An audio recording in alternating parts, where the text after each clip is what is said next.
20 taon ang ibinigay ko sa restaurant na yon. 20 taon ang 16 na oras na trabaho, mga kaarawang pinalampas, at laging pag-una sa pamilya. Tapos, tiningnan ako ang Tito Ricardo ko sa mata at sinabi ang mga salitang magpapakulong sa kanya sa Muntinlupa. Empleyado ka lang dito, Marco, hindi pamilya. Wala siyang kaalam-alam sa kung ano ang matutuklasan ko sa apartment ng yumaong nanay ko. Ako si Marco Reyes.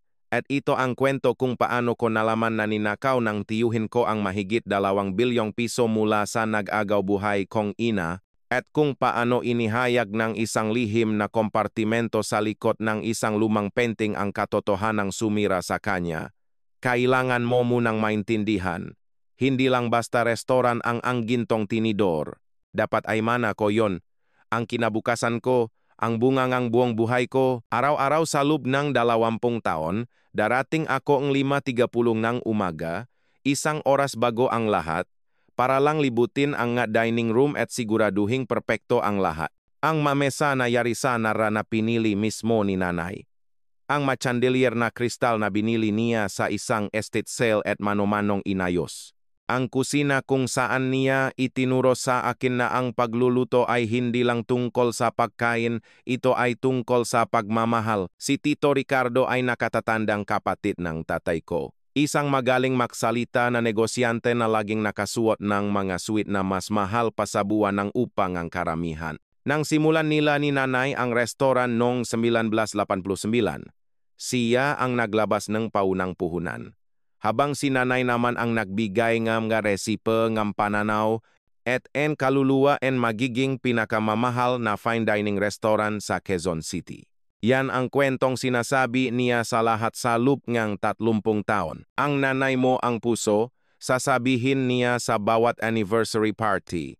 Itataas ang kanyang kopitang champagne na nakakahalagang libo-libo bawat bote. Pero ako ang utak na naging dahilan ng lahat. Ang nanay ko, si Elena Reyes, ay ang pinakamabait na babaeng makikilala mo. Matapos mamatay ang tatay ko noong 15 anyos ako, ibinuhos niya ang lahat sa 2 bagay, sa akin at sa restaurant. Magtatrabaho siyang 18 oras, tapos uuwi para tulungan pa ako sa aking takdang aralin. Hindi siya nag-asawang muli, hindi nakipagdat, hindi kailanman nagbakasyon. Para sa atin to, anak, sasabihin niya sa akin kapag pinipilit ko siyang magpahinga. Lahat ng itinatayo ko ay para sa atin. At nariyan din ang anak ni Ricardo, ang pinsan kong si Paolo.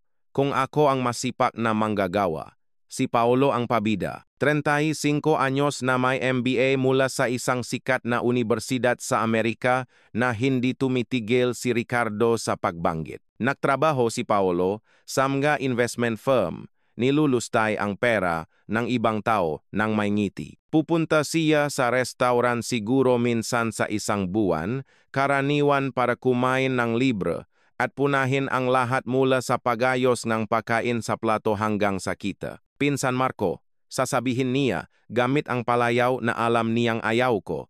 Masyado kang makaluma mag-isip, pwedeng maging ginto ang lugar na to kung magiging moderno ka lang. Tanggalin mo ang kalahating staff. Lumipat ka sa mas murang supplier. Itaas mo ang presyong 30%. Ito ang resipeng kare-kareng lola mo. Ipapaalala ko sa kanya.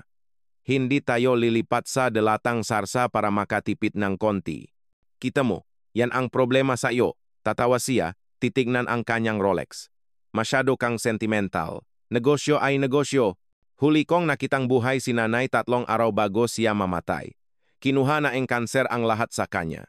Ang kanyang lakas, ang kanyang buho, ang kanyang kakayahang kainin ang pagkaing buong buhay niyang pinino, pero hindi ang kanyang diwa.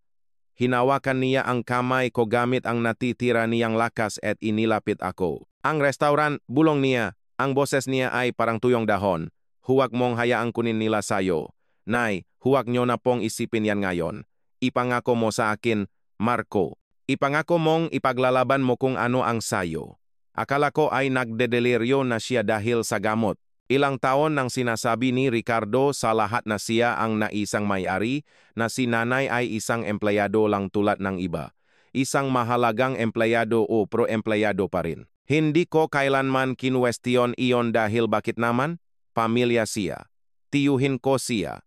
Nandun siya sa bawat kaarawan, bawat graduation, bawat mahalagang okasyon. Pangako, Nay, sabi ko sa kanya, iniisip na pinapatahan ko lang ang takot ng isang nag-agaw buhay na babae. Pumanaw siya ng gabing iyon. Nagbigay si Ricardo ng magandang eulogi sa kanyang libing. Tumutulo ang luha sa kanyang mukha habang nagsasalita tungkol sa kanyang mahal na hipag, kanyang kasosyo sa negosyo, kanyang kaibigan. Nakatayo si Paolo sa tabi niya, tinitiknan ang kanyang telepono bawat ilang minuto. Nakatayo ako sa harap, manhid, ulila sa edad na 38. Iniisip, at least may restaurant pa ako. At least may lugar pa ako kung saan nabubuhay ang alaala ni nanay sa bawat resipe, bawat litrato sa dingding, bawat suki na bumabalik sa loop ng maraming dekada. Wala akong kaalam-alam na sa loop ngang eksaktong 3 buwan, tatayo ako sa isang korte at panonorin si Ricardo na sentensiyahan ng habambuhay na pagkabilanggo. Pero bago yon, kailangan niya muna akong tanggalin sa trabaho. Hindi lang isang restoran ang Anggintong Tinidor para sa akin. Ito ay tahanan. Sinimulan ito ni Nanay Elena at Tito Ricardo noong 1989, nung ang kanto na iyon sa Quezon City ay puro abandonadong bodega at sirang poste ng ilaw. Bata pa ako noon, 8 taong gulang. Gumagawa ng takdang aralin sa kusina habang si nanay ay mano-manong gumagawa ng pasta at si Tito Ricardo ay binobola ang mga customer sa dining room. Ang amoy ng bawang at rosemary ang aking kabataan. Ang tunog nga kumukulong kawali ang aking pampatulog. May mahika ang mga kamay ni nanay pagdating sa paggain. Natutunan niya ito mula sa kanyang lola na Kapampangan na lumipat dito na walang dala kundi isang maleta at isang siglong halaga ng mga resipeng saulado. Bawat putahe ay may kwento. Ang sisik na kailangan ng tamang paghahanda, ang gawang kamay na morchon, ang tibok-tibok na tinatawagan pa nga customer para ipareserba. Hindi lang siya nagluluto, lumilikhas siyang nga karanasan na maalala nga tao sa loob nga dekada. Ang pagluluto ay pag-ibig, Marco. Sasabihin niya sa akin habang nakatayo ako sa isang bangkito sa tabi niya. Sinusubukang gayahin ang kanyang ngagalaw. Kapag nagluluto ka para sa isang tao, binibigyan mo sila ngang isang piraso ngang iyong kaluluwa. Huwag mo yang kakalimutan. Lumago ang restaurant mula 20 upuan hanggang 50, tapos 100. Nong high school na ako, ang Anggintong Tinidor ay may 3 dining room, isang private event space, at isang waiting list na umabot ng 3 buwan para sa Sabado ng gabi. Tinawag ito ng mga kritiko na hiyas ng Quezon City at isang testamento sa tunay na lutuing Pilipino. Pero para sa akin, dito lang nagtatrabaho si nanay, dito ako tumatambay tuwing hapon pagkatapos ng klase. Dito ko natutunan na may halaga ang pagsisikap. Namatay ang tatay ko, si Tomas Reyes, nung 15 anyos ako. Isang lasing na driver ang sumalpok sa kanila isang Martes nga hapon at bigla na lang, wala na siya. Ang lalaking nagturo sa akin kung paano maghagis ng bola, na nagbabasa sa akin kwento gabi-gabi hanggang sa maging 12 anyos ako, na nangakong tuturuan akong magmaneho noong tag-araw na iyon, ay bigla na lang naging isang alaala. Gumuho ang mundo ni nanay sa loop ngang eksaktong isang araw. Nakita ko siyang umiyak sa walk-in freezer, nagyayelo ang maluha sa kanyang pisngi. Pagkatapos ay inayos niya ang kanyang sarili, tiningnan ako sa mata, at sinabing may trabaho tayong kailangang gawin. Mula nun, ang restaurant na ang naging buong mundo namin. Opisyal akong nagsimulang magtrabaho sa edad na 16, naglilikpit ng mesa tuwing weekend, nahuhugas ng pinggan tuwing gabi. Pagdating ng 18, nasa linya na akong kusina at natututunan ang bawat istasyon. Sa edad na 21, sous chef na ako. Sa 25, general manager. Itinaas ako ni nanay sa posisyon hindi dahil anak niya ako kundi dahil pinahirapan ko. Kilala ko ang bawat supplier sa pangalan, paboritong pagkain ng bawat suki, kaarawan ng bawat empleyado. Kaya kong patakbuhin ang bawat istasyon sa kusina, asikasuhin ang mga libro, pamahalaan ang inventaryo, at may oras pa para libutin ang dining room, siguraduhing bawat bisita ay espesyal ang pakiramdam. Si Tito Ricardo ang namamahala sa tinatawag niyang business side. Darating siya para sa mga mahahalagang pulong, pipirma nga ngatseke, makikipakamay sa mga opisyal ng lungsod at mga kritiko. Laging impeccable ang kanyang pananamit, ang kanyang kulay pilak na buhok ay perpektong nakaayos, ang kanyang sapatos ay makintap na parang salamin. Sa matangan publiko, siya ang mukhang ang tagumpay ang gintong tinidor, magaling sa pagkain ang nanay mo, sasabihin niya sa mga reporter. Pero ako ang namamahala sa mga numero, sa diskarte, sa plano para sa paglago. Hindi kailanman sumalungat si nanay. Masyado siyang abala sa kusina, masyadong nakatuon sa pagpapanatiling ang kalidad na naktayo ng aming reputasyon. Kapag tinatanong ko siya tungkol sa istruktura ng negosyo, iwinawagayway niya lang ang kamay. Si Ricardo na ang bahala sa mga papeles. Tiwala ako sa kanya. Pamilya natin siya. Matapos mamatay si tatay, si Ricardo ang gumanap na parang pangalawang ama sa akin. Dadalhin niya ako sa mga laro ng basketball. Tinuruan niya akong maktali ng kurbata. Binigyan niya akong payo tungkol sa mga babae na kadalasan ay mali pero laging nakakaali. Marco, anak, sasabihin niya, tatapikin ako sa balikat. Ikaw ang magpapatakbong lugar na ito balang araw. Ang legasiya nga Reyes ay magpapatuloy sa iyo. Ibang kwento ang anak niyang si Paolo. 3 taon na mas bata sa akin, lumaki si Paolo sa mga pribadong paaralan at summer camp habang ako ay lumaki sa kusinang restaurant. Naaral siya sa Amerika para sa kanyang MBA habang ako ay natututong negosyo mula sa simula. Nakikipagdate siya sa mga modelo at nagmamanehong BMW na binili ni Ricardo para sa kanya noong graduation. Ang girlfriend ko ay si Liza, isang nurse na nakakaintindi ng 16 na oras na trabaho. At nagmamaneho akong 10 taong gulang na Honda na permanenteng amoy bawang. Hindi ako kailanman nainggit. Nasa akin si nanay, nasa akin ang restoran, may layunin ako. Tuwing umaga kapag binubuksan ko ang pinto, pakiramdam ko ay nasa tamang lugar ako. Iginagalang akong staff dahil hindi ko sila inutusan na gawin ang isang bagay na hindi ko gagawin. Mahal ako nga customer dahil naaalala ko ang kanilang nga pangalan, kanilang mga anibersaryo, mga graduation ng kanilang mga anak. Ito ang buhay ko, ang kinabukasan ko, ang lahat sa akin. At masaya ako. Wala akong kaalam-alam na lahat pala ay nakatayo sa isang kasinungalingan. Isang Martes. Pagkatapos ng isang mahabang weekend, pumasok ako sa trabaho at nalamang hindi na gumagana ang keycard ko. Ang maliit na pulang ilaw sa reader ay kumikindat sa akin na parang isang akusasyon. Sinubukan kong 3 beses bago binuksan ni Miguel, ang aming morning prep cook, ang pinto mula sa loob. Boss, may kakaibang nangyayari, sabi niya balisa ang mukha, nasa opisina niyo si Sir Paolo. Ang opisina ko? Ang opisina na pinalamutian ni nanay para sa 30 karawan kong litrato namin sa paglipas nga na taon, ang aking diploma mula sa culinary school, ang unang pisong kinita namin na nakaframe sa dingding.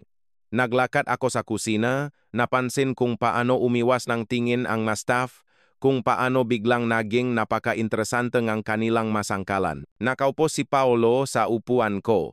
Nakataas ang makapaa sa mesa na binili ni nanay para sa akin. Nag-scroll sa kanyang telepono na parang pag-ari niya ang lugar. Nakasuot siyang ansuit na malamang ay nakakahalagang daan-daang libo at isang ngiti na nakpatindik ng balahibo ko. Anong nangyayari, Paolo? Tumingin siya, lalong lumapat ang kanyang pekeng ngiti. Oh, hey, Pinsan Marco. Gusto kang makita ni Dad sa conference room. Ang conference room ay kung saan kami nakdaraos ng mahahalagang pulong, kung saan inanunsyo ni nanay ang kanyang diagnosis ng cancer 2 taon na ang nakalipas, kung saan ipinagdiwang namin ang aming unang malaking kita. Nakaupo si Tito Ricardo sa dulong mesa, makadikit ang kamay, suot ang ekspresyon na nakukuhang nga magulang kapag sasabihin nilang namatay na ang aso. Umupo ka, Marco. Nanatili akong nakatayo. Tungkol saan to? Tito, kailangan ng restoran ng bagong pamumuno, bagong dugo, may mga ideya si Paolo, malalaking ideya para sa pagpapalawak, franchising, modernisasyon. Magaling ang trabaho mo dito, totuyan. Pero oras na para sa pagbabago. Ang nga salita ay tumama sa akin na parang suntok. Pagbabago, Tito. Pinatakbo ko ang lugar na ito sa loob ng 15 taon. Alam ko ang bawat sulok ng restaurant na ito, bawat empleyado, bawat resipe. Eksakto, sabat ni Paolo mula sa likuran ko, sumunod pala siya. Nasa nakaraan ka pa rin, kailangan nating mag-isip ng mas malaki. Pambansang pagpapalawak, mga frozen food line, mga partnership sa mga sikat na chef.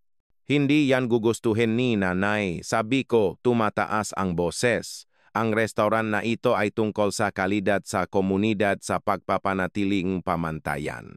Tumayo si Richardo, inaayos ang kanyang kurbata. Wala na ang nanay mo, Marco. At bagamat siya ay isang kahangahangang babae, isa lang din siyang empleyado dito. Tulad mo, empleyado. Ang salita ay parang asido sa bibig ko. Siya ang naktayong lugar na ito, ang kanyang nga resipe, ang kanyang pananaw, ang kanyang pawis at dugo ay nasa bawat ladrilyo ng gusaling ito. Binayaran siya ng maayos para sa kanyang trabaho, malamig na sabi ni Ricardo. Ganon din ikaw. Pero ang katotohanan, ako ang may-ari ng restoran na ito, noon pa man, malinaw yan sa mga papeles. Naglabas siyang isang folder at ipinakita sa akin ang nga dokumento. Mga papeles ngang korporasyon na nakalista si Richardo Santos bilang nag-isang may-ari. Mga dokumento sa buwis na nagpapakita sa kanya bilang 100% na may-ari, lahat ay may petsa selyado mukhang opisyal. Hindi ito tama, sabi ko, nanginginig ang nga kamay. Laging sinasabi ni nanay na magiging akin to balang araw. Sabi niya, itinatayo natin ito ng makasama para sa pamilya. Maraming sinabi ang nanay mo, sagot ni Ricardo, na iba ang tono ngang boses. Pero ang nga hiling ay hindi legal na dokumento. Ako ang naglabas ng puhunan. Ako ang sumugal. Ako ang may-ari ng negosyo. Naging mahalaga kang empleyado, Marco. Toto yan. Pero yun lang ang naging papel mo.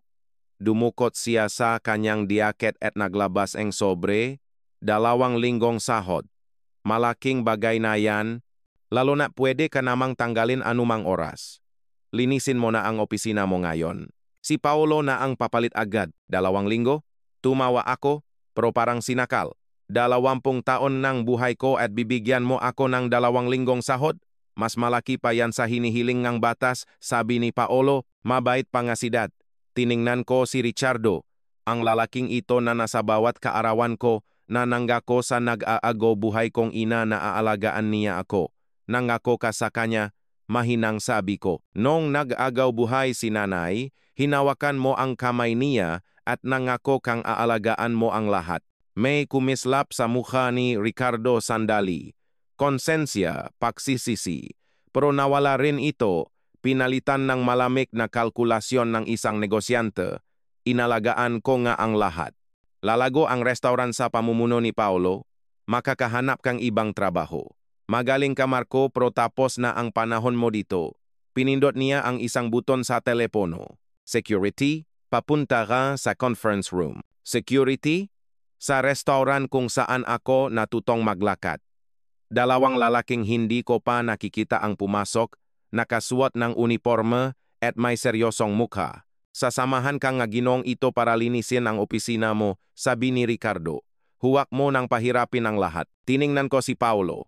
Naktatip na sa kanyang telepono, malamang ay nakpopost tungkol sa kanyang bagong posisyon sa social media. Tiningnan ko si Ricardo, hindi makatingin sa akin. Tiningnan ko ang litrato sa dingding ng conference room, si nanay na nakangiti sa lahat. Hindi pa to tapos, sabi ko. Sa wakas ay tiningnan ako ni Ricardo. Oh, Marco, tapos na. Makalipas ang 2 linggo, pinilit ko na ring linisin ang apartment ni nanay. Naging mapagpasensya si Aling Nena, ang may-ari, pero malapit na ang bayarin para sa susunod na buwan at hindi ko kayang patuloy na magbayad para sa isang walang laman na espasyo. Hindi sa paubos na ang ipon ko at walang pag-asang makahanap ng trabaho. Alam ngang bawat restaurant sa Maynila na tinanggal ako sa ang gintong tinidor at walang gustong kumuha sa itinakwil na pamangkin ni Ricardo Santos. Umupo ako sa kupas na asul na sofa ni nanay. Ang binili niya sa isang garaje sale 15 taon na ang nakalipas at ayaw palitan. Mayos pa naman, lagi niyang sinasabi. Bakit mag-aasayang pera? Ang apartment ay amoy niya.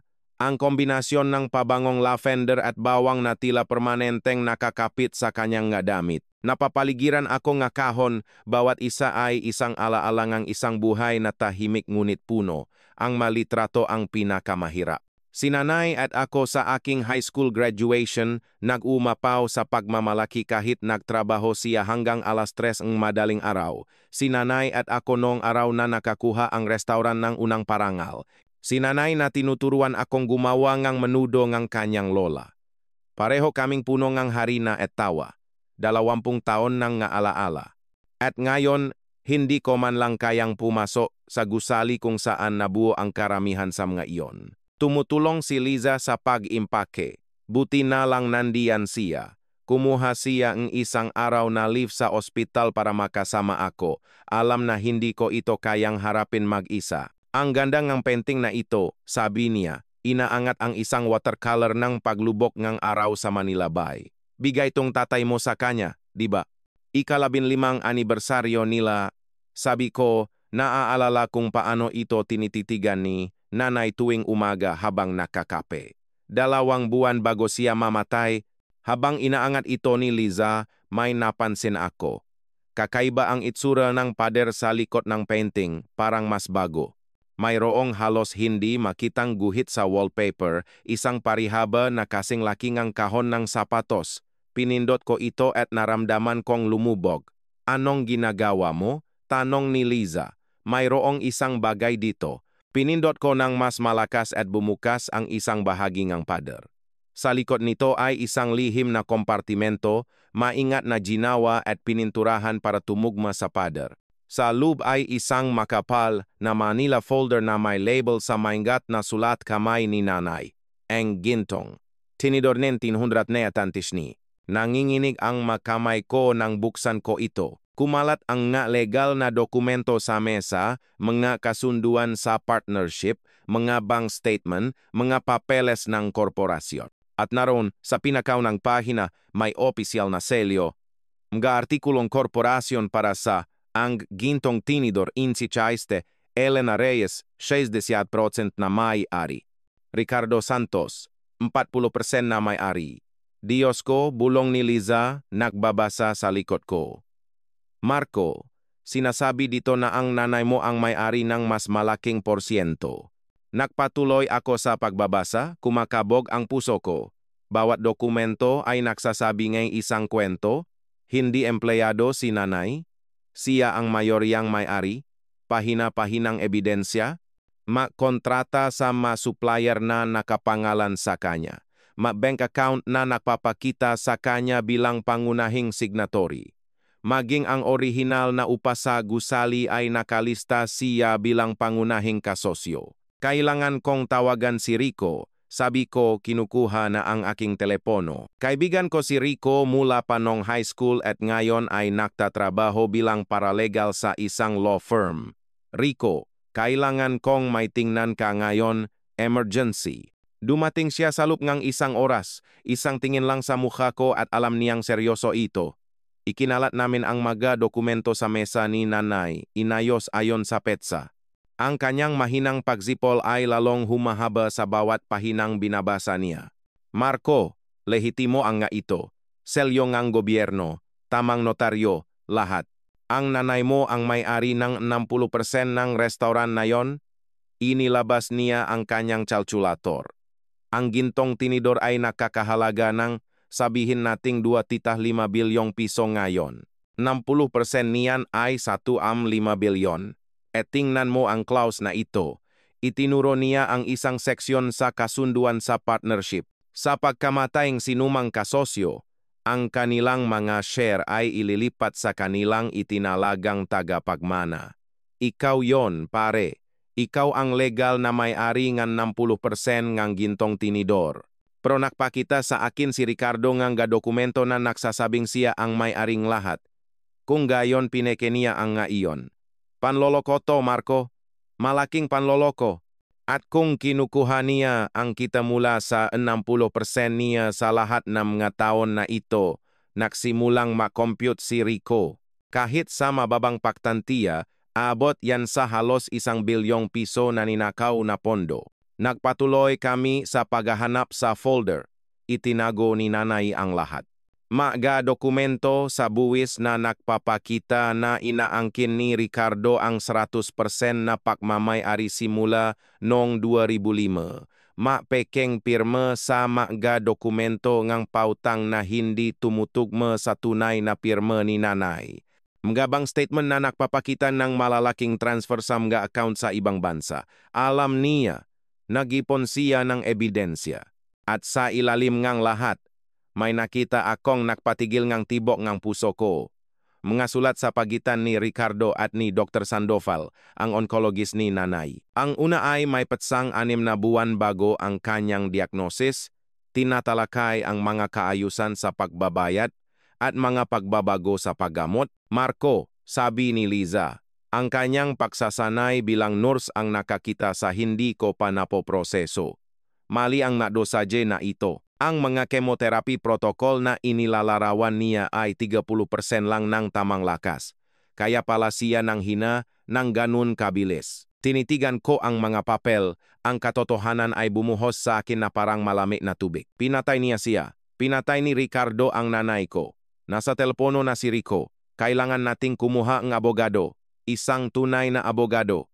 At pagkatapos, kailangan nating tawagan ang NBI. Ang forensic accountant na kinuha ng aking abogado ay isang maliit na babae na nagngangalang Ginang Chu na mukhang lolang isang tao, ngunit mayroon siyang determinasyon ng isang pitbull pagdating sa mga numero. Pagkatapos ngang 3 linggong investigasyon, umupo siya sa tapat ko sa opisina ng aking abogado na may isang salansan ng madokumento na nagsasalaysay ng isang kwento ng pagtataksil na sumasaklaw sa 3 dekada. Ginoong Reyes, sistematikong nagnanakaw ang iyong tiyuhin mula sa share ng iyong ina mula pa noong 1994. Sabi niya, inaayos ang kanyang salamin. Nagsimula ito ng maliit.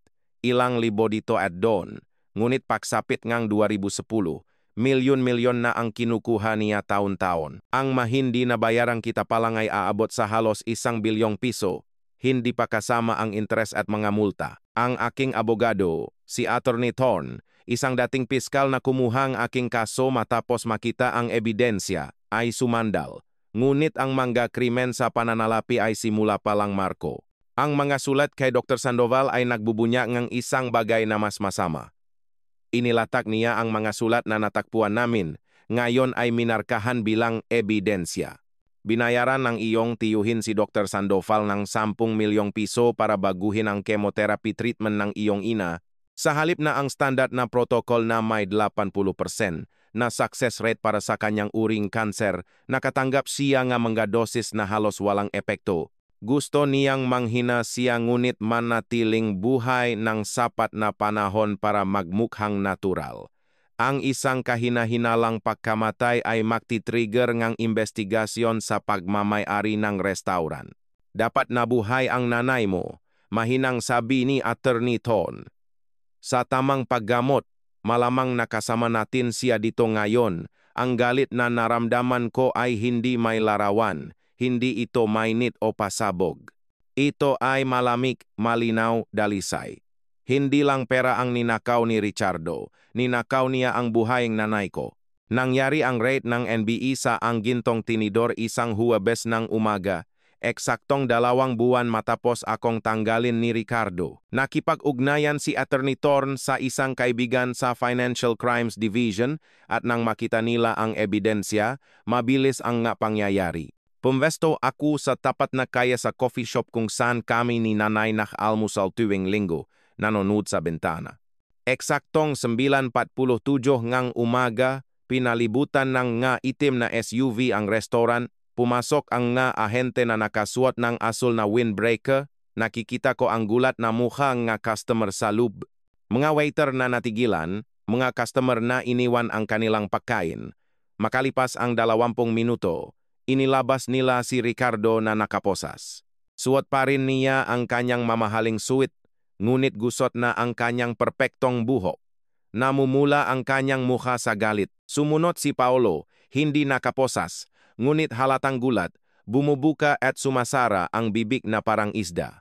May dala ang maahente na makahon ng dokumento, makomputer, lahat mula sa opisina ni Ricardo. Tapos ay nakita ako ni Ricardo, na tama ang aming mga mata at ang kanyang mukha ay nagbago mula sa galit tungo sa purongput.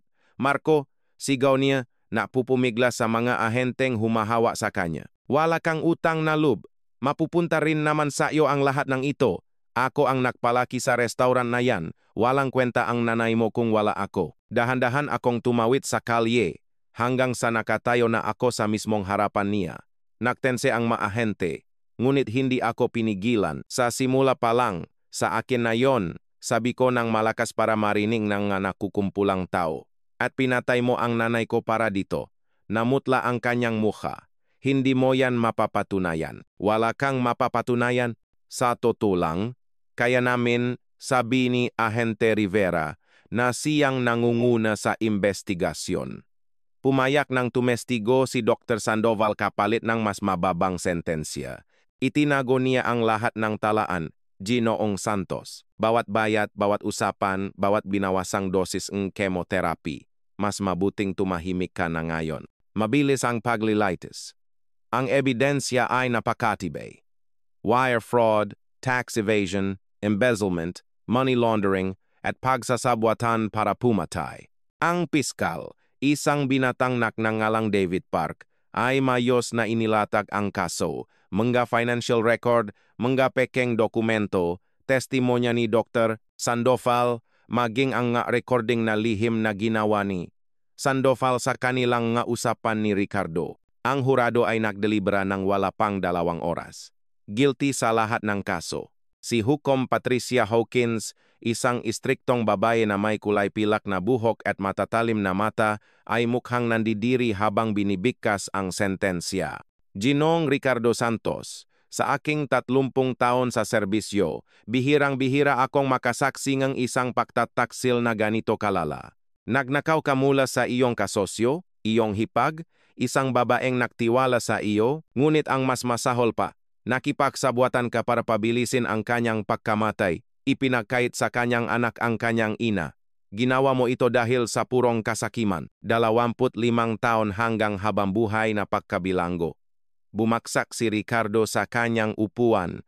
Si Paolo, na nakaupo sa gallery, ay napasubsob sa kanyang nga kamay at umiyak. Ngunit wala akong naramdamang kasiyahan, kundi isang hungkak na sakit kung saan dapat naroon ang aking ina. Makalipas ang 3 araw, pinuntahan ako ni Paolo sa apartment ni Liza kung saan ako pansamantalang nakatira. Mukha siyang tumanda ng 10 taon. Ang kanyang mamahaling damit ay napalitan ng maong at gusot na t-shirt. Marco, pakiusap simula niya. Sumpa ko, hindi ko alam ang ginagawa ni Dad. Akala ko, legal na sa kanya ang restaurant. Pakiusap, nakmamakaawa ako. Huwag mong kunin ang lahat. Tinitigan ko siya ng matagal. Hindi ka makukulong, Paolo.